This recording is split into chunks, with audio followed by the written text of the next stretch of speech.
Stress केवल पुरुषों को ही नहीं, ये महिलाओं में भी, ये बच्चों में भी, यह बूढ़ों में भी देखने को मिलता है। अभी तो स्ट्रेस का लेवल इतना बढ़ गया है कि जो आज के बुजुर्ग हैं वो भी स्ट्रेस से बाहर नहीं रह पा रहे हैं।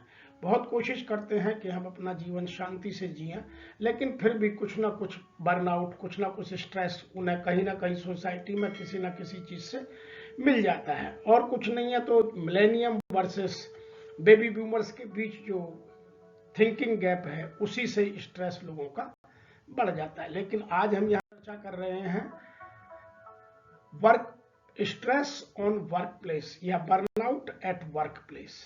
तो हमारा आज का जो विषय है सबसे पहले हम समझते हैं कि बर्नआउट है क्या, स्ट्रेस है क्या। It is a syndrome conceptualized as resulting from chronic workplace stress that has not been successfully managed। जिन चीजों को हम ठीक से मैनेज नहीं करते हैं कार्यस्थल पर, वो सब हमारे स्ट्रेस में शामिल होते चले जाते हैं। जैसे फीलिंग्स ऑफ एनर्जी डिप्लीशन और एग्जॉशन। दूसरा है increase mental distance from one's job और फीलिंग्स ऑफ द नेगेटिज्म और cynicism related to one's job. और थर्ड है रिड्यूस्ड प्रोफेशनल एफिशिएंसी। तो ये तीनों चीजें हमें देखने को मिलती हैं। या तो उसकी जो फीलिंग्स और इमोशंस हैं उनमें डिप्लीशन नजर आता है, वह थका हुआ नजर आता है। दूसरा उसका मेंटल डिस्टेंस काम से बढ़ने लगता है। तीसरा उसकी प्रोफेशनल एफिशिएंसी कम हो जाती है। अब हम इस विषय में बात करते हैं कि इसके साइन क्या क्या हैं जो हमें हमारी बॉडी में दिखाई देने लगते हैं, वह फिजिकल हो या मेंटल हो, उन दोनों को समझना बहुत जरूरी है। सबसे पहले है एंजाइटी एंड वरी। नंबर 2 पर है irritable resentment and cynicism. Number 3 है प्रोकास्टिनेशन, काम को टालने की आदत। नंबर 4 है फॉरगेटफुलनेस, आदमी भूलने लगता है, उसका ध्यान कहीं होता है, स्वयं कहीं होता है। उत्साह खत्म हो जाता है, फटीग रहती है, सदैव बोर सा रहता है, वो अकेले में रहना पसंद करता है। इंसोमिनिया और स्लीपिंग डिसऑर्डर्स हो जाते हैं, स्लीपिंग डिफिकल्टी जो आती है, तो नींद बहुत बढ़ जाती है या नींद घट जाती है। उसके बाद सेल्फ डाउट, उसको अपनी ही बात पर अपने आप ही डाउट होने लगता है, तो बार बार किसी न किसी से अप्रूवल चाहता है। फिर है मॉर्निंग ड्रेड, सुबह उठता है तो बॉडी में अकड़न होती है और बड़ा अजीब सा लगता है। चौथा है जो इसके अतिरिक्त है वो है सोशल आइसोलेशन, वह अपने आप को सोसाइटी से अकेला महसूस करने लगता है। नंबर 11 है डिस्प्लेस्ड फ्रस्ट्रेशंस, उसमें फ्रस्ट्रेशन, कभी वह उत्साह नहीं रहता, उमंग नहीं रहती, जोश नहीं रहता, तो वह फ्रस्ट्रेट सा घूमता रहता है। नंबर 12 पर है हाइपर रिसॉल्व, वह अपने चीजों को छोड़कर किसी चीजों में ज्यादा सोचने लगता है, छोटी छोटी बात पर गुस्सा करने लगता है, छोटी छोटी चीजों को लंबा करता है, छोटी छोटी चीजों में बहुत ज्यादा ध्यान देता है। नंबर 13 है स्ट्रेस ईटिंग, हर चीज में उसे स्ट्रेस आता है। थोड़ा काम करो थकान हो जाएगी, थोड़ी सी बात करो झुंझलाहट हो जाएगी। और नंबर 15 है डिफिकल्ट रिलैक्सिंग, वह अपने आप को रिलैक्स भी नहीं करता है, वह कभी भी आरामदायक क्षेत्र में नहीं जाता है। तो ये कुछ कॉमन साइन है जिन्हें देखकर हम समझ सकते हैं कि ये एंजाइटी के या स्ट्रेस के सिम्टम। अब हम बात करते हैं जो मिथ्स हैं कि वर्क प्लेस पर जो काम करते हैं उसके मिथ्स क्या हैं। Myths, misconception and professional burnout. सबसे पहला क्वेश्चन आता है लोगों के दिमाग में, the solution to burnout is more vacation and time, छुट्टी ले लो या कुछ दिनों कहीं घूमने चले जाओ। नहीं, यह गलत है। The much bigger factors are related to how individuals thinks, वह सोचता कैसे है, महसूस कैसे करता है और अपने जीवन में अनुभव किन किन चीजों का करता है, अपने काम को कैसे महसूस करता है, इन चीजों पर निर्भर करता है। जब आदमी एंजाइटी में होता है तो ट्रेवल में भी लोगों से झगड़ा करता है। तो और सबसे बड़ी बात है कि ऑर्गेनाइजेशन ऑपरेट कैसे करती है। तो छुट्टी या वैकेशन पर जाना बर्नआउट का कोई सॉल्यूशन नहीं है, ये पहला मिथ है। दूसरा मिथ क्या है, burnout is a personal issue, यह एक व्यक्तिगत समस्या है, नॉट एन ऑर्गेनाइजेशन इशू। यह भी गलत है। वास्तव में यह ऑर्गेनाइजेशनल इशू है, डिपेंड करता है कि उस ऑर्गेनाइजेशन की कल्चर क्या है, ऑपरेटिंग प्रोसीजर्स क्या हैं, क्रिटिकल रोल में आदमी की डेवलपमेंटल और मेंटेनेंस, आदमी को क्या सपोर्ट आप दे रहे हैं, उसकी डेवलपमेंटल एक्टिविटीज़, करियर ग्रोथ में आप कितनी मदद कर रहे हैं, यह उन सब चीज़ों पर निर्भर करता है। तो यह भी दूसरा मिथ है। तीसरा मिथ है पैशन प्रिवेंट्स बर्नआउट, कि आपका जब कोई पैशन डेवलप कर लीजिए वह बर्नआउट को कर देगा, नहीं, यह भी गलत है। 87% of people surveyed reported having passion. 80% लोगों का कहना है कि हमारे पास पैशन है, we are busy with our passion, we are enjoying our life with passion. लेकिन उनमें से 64% लोग कहते हैं कि हमें बार बार स्ट्रेस पकड़ लेता है काम पर, हमें उससे बाहर आने के लिए, कोप करने के लिए अपने आप को कुछ एफर्ट्स करने पड़ते हैं। तो पैशन प्रिवेंट्स बर्नआउट, यह भी एक मिथ है। चौथा मिथ है experiencing burnout means you are depressed. यदि किसी ने स्ट्रेस को महसूस किया तो लोग उसको कहने लगते हैं वो डिप्रेस्ड है। नहीं, डिप्रेशन अलग चीज है और स्ट्रेस में आना अलग चीज है। इसके लिए भी मैं आपको कुछ डेटा देता हूं। अप टू 20% ऑफ बर्नआउट में बी एट्रीब्यूटेबल टू डिप्रेशन। केवल 20% से ही लोग डिप्रेशन में जाते हैं। 80% टोटल बर्नआउट के लोग या स्ट्रेस के लोग वो कभी भी डिप्रेशन में नहीं जाते हैं। 80% is not there for caused by the other factors. तो उनके कुछ दूसरे फैक्टर हैं जिनकी वजह से उन्हें स्ट्रेस हो जाता है और उसको बर्नआउट करने के लिए उन्हें फिर मेहनत करनी पड़ती है। पांचवा मिथ है experiencing burnout means you are depressed. तो ये चीजें सब ऐसी हैं कि जिन चीजों को हमें खत्म करना जरूरी है।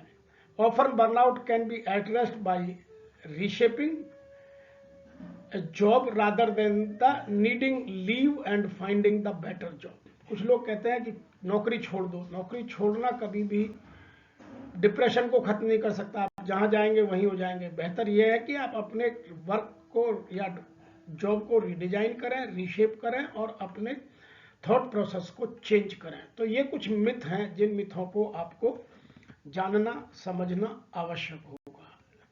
हम बात करते हैं how to cope up with the burnout work. हम अपने काम पर कैसे करें, आज का प्रमुख मुद्दा ये है। तो एक एक करके समझते हैं। सबसे पहले हमें बात करनी होगी नो योर स्ट्रेसर्स। आप अपने स्ट्रेसर्स को जानिए। वो वर्कलोड हो सकता है, जॉब इनसिक्योरिटी हो सकती है, कॉन्फ्लिक्ट विद कोवर्कर्स और बॉस हो सकता है, लैक ऑफ क्लैरिटी हो सकती है, लॉन्ग आवर्स हो सकते हैं, लॉन्ग जर्नी हो सकती है, परफॉर्मेंस इशू हो सकता है, लैक ऑफ कंट्रोल हो सकता है। तो ये सारे स्ट्रेसर्स हैं। आपको कौन सा है आप उन्हें पहचानिए, आइडेंटिफाई कीजिए और फिर दूर करने का प्रयास कीजिए। नंबर 2 जो हम बात करेंगे इसमें the symptoms of sine and symptoms of stress. तो बहुत सारे साइन हैं, जैसे मैं आपको उदाहरण देता हूँ। हेडेक है, एंजाइटी है, एंगर है, स्टमक प्रॉब्लम्स है, फटीग है, डिक्रीज्ड सेक्स ड्राइव है, स्किन इरिटेशन है, मसल टेंशन है, टीथ ग्रीडिंग है, लोग रात को सोते में दांत पीसते हैं, दांत चबाते हैं, और एपैथी है। तो ये कुछ सिम्टम्स हैं। इनके अलावा और बहुत सारे हो सकते हैं। मैंने जो प्रमुख हैं उनको यहाँ चित्रण करने की कोशिश की है। इसके अतिरिक्त मैं यहाँ 2 चीजें और कहना चाहता हूँ कि आप जब भी इन चीजों को दूर करें तो उनके लिए आपको कुछ एक्स्ट्रा एफर्ट्स प्लस अपने सकारात्मक विचारों का प्रभाव जीवन में दिखाना आवश्यक होगा। तीसरी बात करते हैं हेल्दी हैबिट्स एंड कैपेसिटी। आप अपनी आदतें कुछ अच्छे स्वास्थ्य के प्रति, कुछ एक्सरसाइज कीजिए, कुछ पार्क में घूमिए, कहीं ऐसी जगह जाइए जहां आपको ऑक्सीजन लेवल हाई रहता है, जहां पॉजिटिव थॉट के लोग जाते हैं, और कम से कम 30 से 50 मिनट रोजाना करने के लिए समय निकालिए। आपको आदत डालनी पड़ेगी। ऐसा नहीं है कि आपने एक दिन कर लिया फिर छोड़ दिया तो आप अपने ट्रैक पर नहीं रह पाएंगे। और इन चीजों के लिए आप अपने नोट पैड पर रखिए और अपने परिवार वालों को उसमें इन्वॉल्व कीजिए।